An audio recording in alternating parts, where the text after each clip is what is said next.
Welcome to Democracy Now!, democracynow.org, the War and Peace Report. I'm Amy Goodman.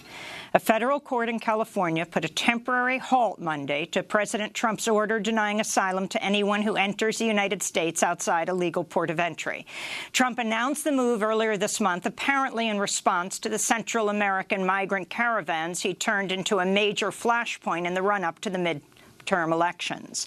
U.S. District Judge John Tiger, who ruled on the case, wrote, "Whatever the scope of the president's authority, he may not rewrite the immigration laws to impose a condition that Congress has expressly forbidden. Failure to comply with entry requirements, such as arriving at a designated port of entry, should bear little, if any, weight in the asylum process," unquote. After headlines, we'll speak about Trump's asylum ban with Baher Azmi of the Center for Constitutional Rights. The Trump administration will begin to draw down the nearly 6,000 troops stationed at the U.S.-Mexico border as early as this week, with all active-duty military expected to leave their stations within a month. In the run-up to the midterm elections, President Trump deployed military troops to the border to protect against what he called an invasion of Central American migrants, at one point suggesting he could send up to 15,000 troops. Defense Secretary Jim Mattis visited soldiers last week and admitted there was no clear long-term plan for the military deployment. This comes as CNN is reporting President Trump is planning to grant new authority to troops to use military force against migrants if they determine the migrants pose a threat of violence to Border Patrol officers. The Pentagon had previously denied a request from Homeland Security to allow troops to perform law enforcement duties, which could constitute a violation of the Posse Comitatus Act. As more migrants from several Central American caravans arrive at the Mexican border city of Tijuana, some local residents are protesting their presence, echoing language used by President Trump, referring to the migrants as an invasion and chanting Mexico first. Some demonstrators clashed with police as they protested outside a migrant shelter Sunday. This is Honduran migrant Karina Morzales addressing the recent protests. They have the right to protest because they don't like that we're here. But in spite of everything, they, the Mexicans, are good people. They are the same as us, but we're only passing through. We won't stay here. An estimated 3,000 Central American migrants are in Tijuana to request asylum in the United States, with more arrivals expected in the coming days. In Chicago, a gunman shot and killed 3 people at Mercy Hospital Monday. The victims include a doctor, a police officer, and a pharmacy technician. The gunman was also killed at the scene. Chicago police said the shooter was previously in a relationship with the first victim, Dr. Tamara O'Neill, who was shot outside the hospital in the parking lot before the shooter ran inside the hospital when police arrived on the scene. The other 2 victims were identified as pharmacy resident Dana Less and police officer Samuel Jimenez. The majority of domestic violence deaths involve firearms. A study by the gun control advocacy group Every Town for Gun Safety found the majority of mass shootings between 2009 and 2016 were committed by intimate partners or family.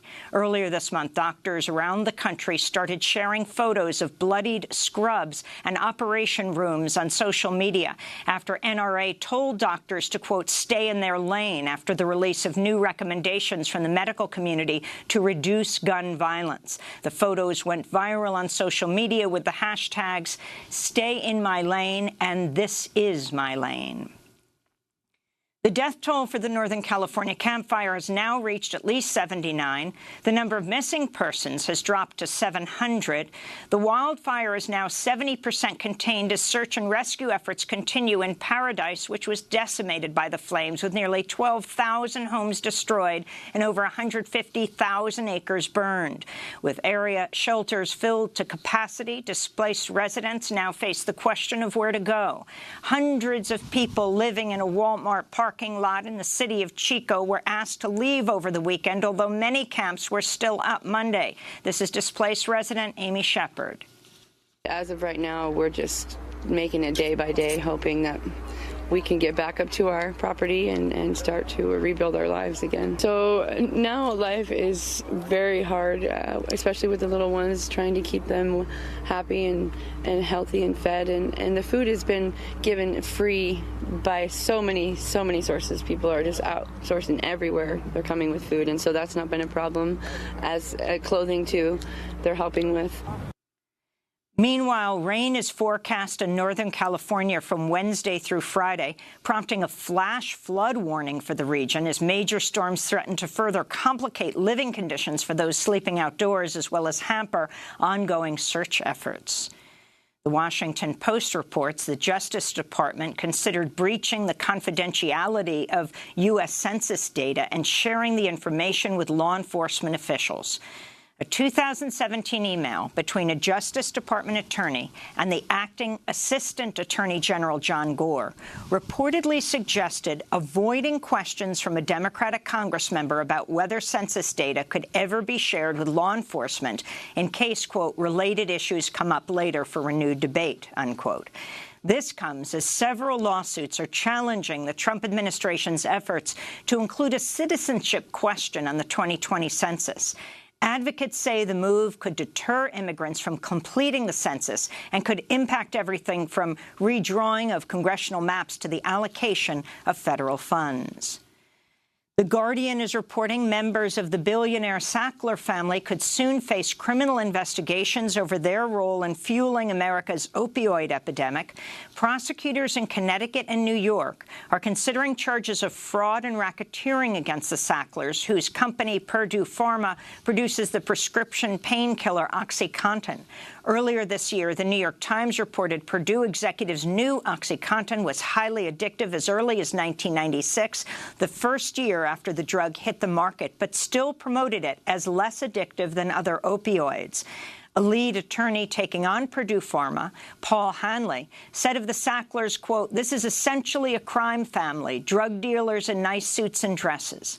The Sacklers are known worldwide for their patronage of the arts, and the Sackler name appears on museum exhibitions, including the Metropolitan Museum in New York and the Tate in London.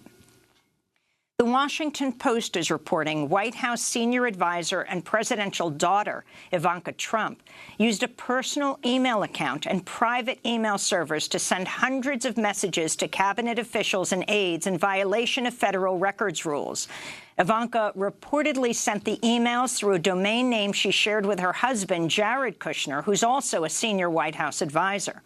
When questioned by other White House officials over the practice, Ivanka Trump reportedly said she was unfamiliar with some details of the rules.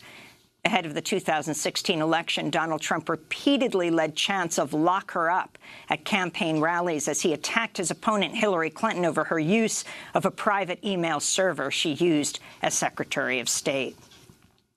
In Texas, Democrat Gina Ortiz Jones conceded to Republican incumbent Will Hurd Monday in a congressional race Democrats had hoped to flip. So far, Democrats have claimed 37 seats in the House of Representatives in these new elections. 3 Democratic senators are suing to remove Matt Whittaker from his role as acting attorney general, saying the appointment is unconstitutional and aimed at derailing special counsel Robert Mueller's investigation. In a statement, Rhode Island Senator Sheldon Whitehouse said, quote, "The stakes are too high to allow the president to install an unconfirmed lackey to lead the Department of Justice, a lackey whose stated purpose, apparently, is undermining a major investigation into the president," unquote. Joining the lawsuit are Senators Mazie Hirono of Hawaii and Richard Blumenthal of Connecticut. 16 Democratic Congress members and Congress members-elect released a letter Monday saying they oppose Nancy Pelosi's bid to resume her role as House Speaker in January.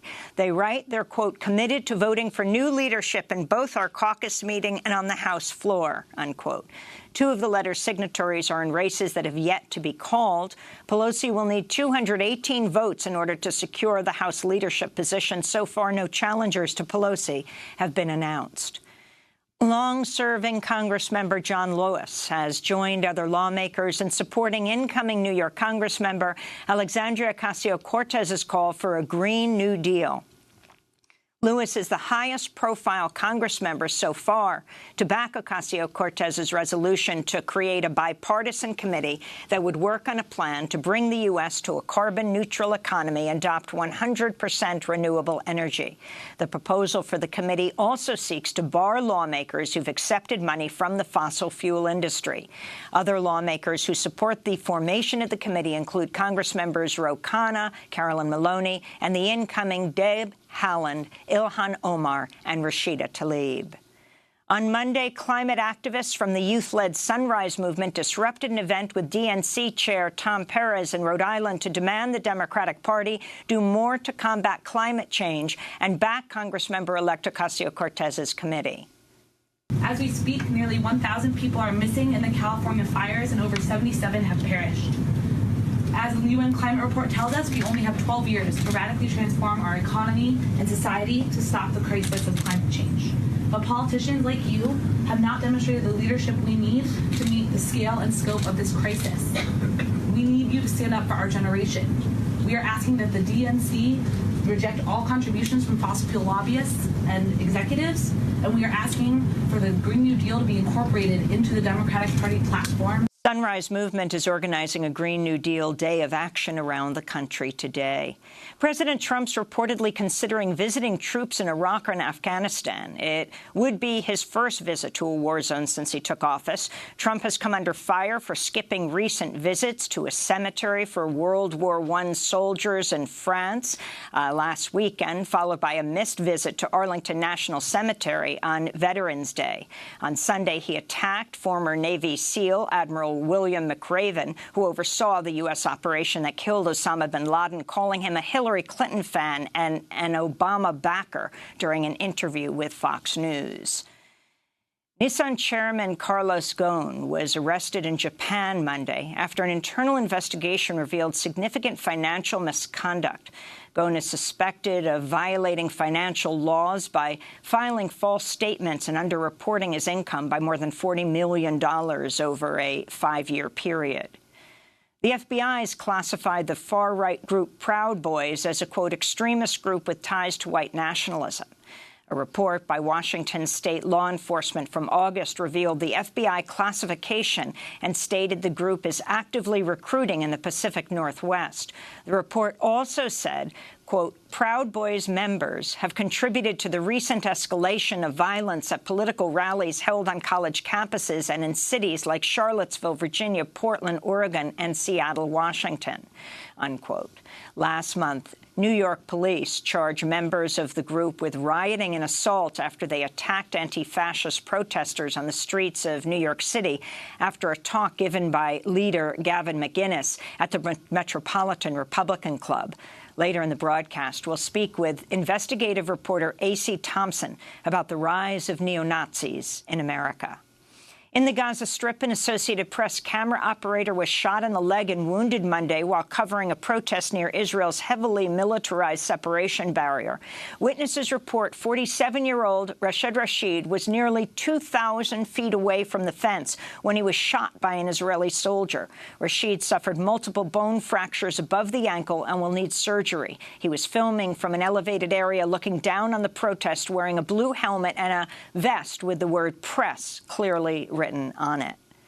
The White House fully restored CNN correspondent Jim Acosta's press credentials Monday, one day after threatening to reimpose its ban when a judge's temporary order expires in 2 weeks. CNN announced the news, saying their lawsuit was no longer necessary.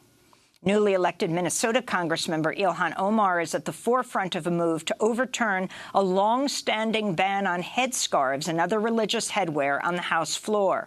Omar is the first Somali-American elected to the U.S. House of Representatives and will become, along with Rashida Tlaib of Michigan, the first Muslim women in Congress.